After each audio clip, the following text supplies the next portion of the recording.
it's pretty clear to see the path the tornado took. About 40 feet away from me is the high school. It blew the roof right off the high school and threw it all the way over here.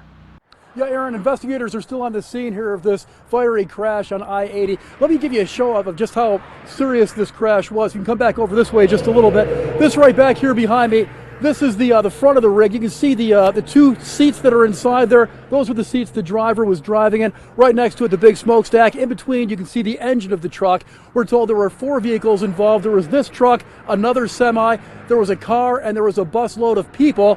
Police tell us it's a miracle that everyone survived. I never committed fraud in my life. I disagree with you. Well, again, unless this is initialed showing, according to your contract, unless this is initialed showing that she was okay with it. You could try to make me look like a bad guy if you want. I mean, I don't have to. You're doing that yourself. Now that it's finally daylight, we're getting a better handle on just how widespread this destruction is, and it's pretty widespread. There's a pretty broad swath of damage from one end of the west side all the way to the other end of the west side. This tree is a pretty good example of just how bad the damage is. This tree was right in the way of the tornado, and you can tell by its size roughly how powerful that tornado was. We're seeing trees like this throughout the area, lots of damage to homes, lots of damage to cars. One thing's for certain, cleaning up this mess is going to take a lot of time. When Mary Gregory's Winterset home was damaged by hail this summer, she got estimates from different contractors to fix the damage. What she didn't expect was to get conned. Gregory says she called Roof One Exteriors of Winterset, and the owner, Jim Nelly, told her to sign this sheet for an estimate. What happened next shocked her. He came in to give me an estimate, that I agreed to have an estimate, and then the next thing I know, shingles were showing up at my house, and I had no contract. But she did, sort of. This is the so-called estimate that Gregory was told to sign. The pink copy went to Gregory, and the yellow copy went to Gregory's insurance company. But look closely. Even though the signatures at the bottom of both copies are the same, the copy that went to the insurance company was altered. It contained work that she says she didn't authorize and a price tag of $32,134, items that had been added to the contract by Nellie after it was signed. I was shocked. So when the workers arrived at Gregory's home, she turned them away. Then she got this letter from Roof One's attorney demanding more than $8,000 for breaching the contract that was altered after she signed it. So we confronted the owner of Roof One here in Winterset. He says he changes contracts after they're signed all the time. So I was trying to help her. Believe me, all I was trying to do was help her. But she just got a letter from your attorney asking for $8,000 for a contract that you altered illegally. But how are you helping? No, I didn't alter it illegally. No. Explain to me these figures. Okay. Nellie told us he added the figures to the contract after he got them from the insurance company, but that's not reflected in the contract, and Gregory didn't sign off on the changes. Nellie says she agreed to it verbally, even though his own contract states there are no oral agreements of any kind. I didn't think she was trying to cheat me at that time. I still don't think she's trying to cheat you. Honestly, I think you're trying to cheat her. Well, you rewrote a contract. But do you understand? That was already signed. Understand? She would have never got this without me. I don't care. The point is, you altered the contract. I'm just leaving it up to the attorney. Okay. As for the attorney, Nellie says he just sent the letter demanding $8,000 to try to get some money out of Gregory. We're not going to take her to court over it.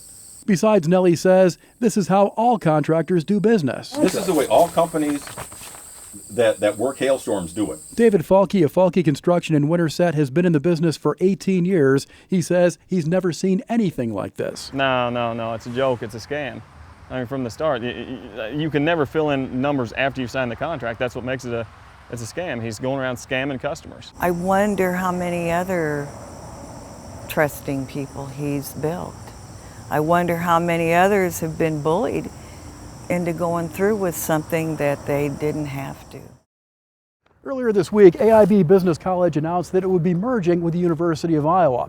Well, today we obtained these secret meeting minutes that show much of what AIB told us and told parents just wasn't true.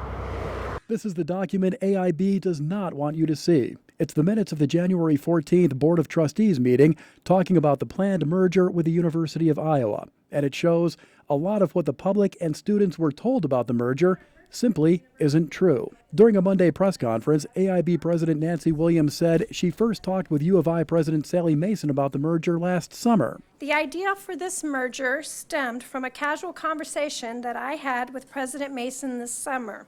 But according to these documents, that's not true. The idea of merging AIB with another school has been in the works for years. Now, during the press conference, Williams assured us that the school is in good financial shape. In fact, the college is virtually debt-free. But the meeting minutes say the college is $1.4 million in debt, and in terms of endowments, AIB is down to $4 million. By the end of August 15th, $2 million. We would have 2.5 years of cash to fund things. AIB is currently at about half of its enrollment capacity level. Still, Williams says enrollment is strong. So our enrollment has actually been going up at a time when others potentially have been going down. But she told the board recruiting is hard and will get harder with the funding formula. DMACC is our biggest competition, and they're more affordable, and now the president wants community college to be free. Board of Trustees member Sheila Tipton seemed confused by the proposed merger, according to the minutes, saying, "The last time we met was to have a 3-year plan to go forward and right the ship. What happened? Are financials so bad?" Now, during the press conference, President Mason also stressed the importance of keeping students and the public up to date every step of the way during the merger. And we share your commitment to being inclusive and transparent throughout the process. But according to this document, the board's discussion has to remain confidential. No one talking about this outside of this room. We need to work on what the message will be early. If it gets out and we're not in control, it won't be good. And it's not good. I called the spokeswoman for AIB and she hung up on me. So I called the president of the college directly. She tells me that she's not going to comment on these meeting minutes because she says we obtained them illegally. J.D. Mitchell of Rose Hill is furious that his city council approved a resolution to put the community's only school bus stop right across the street from a Tier 3 sex offender. Iowa's had all kinds of issues with sex offenders lately, but yet Rose Hill wants to put a bus stop right across the street from me. The plan is to put the bus stop here, just feet away from the home of 40-year-old Joey Keene, who was convicted in 1996 of sexually abusing a child. Rose Hill's mayor says he understands why some parents could be upset by the idea of having their kids wait for the school bus right across the street from a convicted pedophile. Oh, I can see where they would be, yeah. Mine are growed up and gone, so like I say, it's not affecting me none. Besides, the mayor says this is no big deal. He's not like he's did nothing major, and I really don't know what he did to put a judgment against him. You know, sometimes they get that just for dumb little things. This woman doesn't think it's a dumb little thing. We're shielding her identity because Keene was convicted of raping her daughter. Oh, it's hard knowing what he did. He victimized a 2-year-old little girl. I was horrified. I couldn't believe that he had done that to a little girl. And I know if he ever had a chance again, he'd do it. I mean, it's a simple case of not really caring, you know, you're not thinking about the kids. Changing a windshield wiper blade isn't very difficult. All you do is pop the old blade off and pop the new blade right back in again. It only takes a few seconds to do it. That's why we were so surprised that the Des Moines Police Department paid somebody more than $100 to change out a windshield wiper blade, and that's not the only big expense we found. Maintaining a fleet of police cars isn't cheap, but check out some of the charges we found looking through last year's repair histories of each of Des Moines' 101 police cars. $541 to replace a battery and cable, and $104 to replace one wiper blade. Much of that cost? Labor.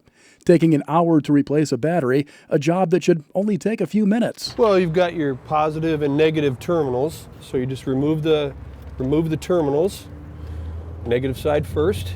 It took our mechanic just under 3 minutes to change this battery. It took him less than a minute to change the wiper blade. Police were charged $78.20 for that job, so we went to the police department's fleet maintenance department for answers. They're the mechanics outsourced by the city to work on Des Moines police cars.